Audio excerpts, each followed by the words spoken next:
Now, earlier today, the president was in the valley in a town east of Bakersfield. As KMPH news anchor Liz Gonzalez explains, he paid a visit to the valley to announce a permanent tribute to a civil rights pioneer. Organizers of today's event say that one mission of the National Park Service is to represent all aspects of America. And from where you can see, thousands were on hand to see the recognition of this proportion for Latino leader. Si se puede.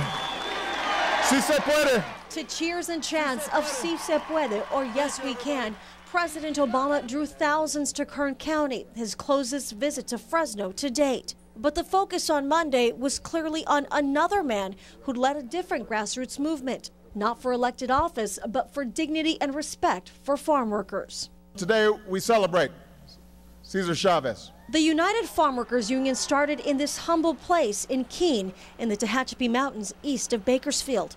His office is still the way that Cesar Chavez left it. No one seemed to care about the invisible farm workers who picked the nation's food. Bent down in the beating sun, living in poverty, cheated by growers, abandoned in old age, unable to demand even the most basic rights. But Cesar cared. And in his own peaceful, eloquent way, he made other people care too. The designation of the Cesar Chavez National Monument assures there will be a permanent location to learn about the struggles of farm workers and changes that improve their quality of life. Changes that Roberto de la Rosa of Porterville says he experienced firsthand.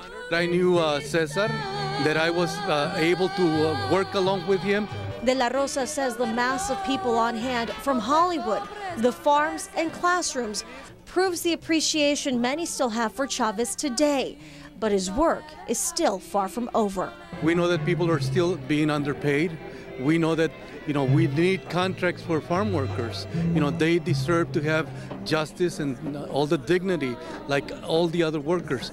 I know that that was Cesar's dream. This is what the movement has been all about.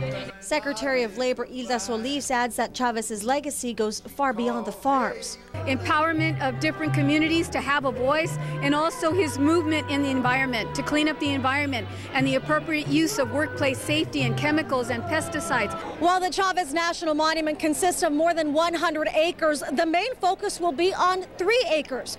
In that area is included the Chavez home, the place where he's buried, as well as an educational center. In Keene, Kern County, Liz Gonzalez, KMPH News. And with Election Day less than a month away, the president's critics wonder if today's declaration may have been politically motivated. The U.S. Interior Secretary says that's not the case.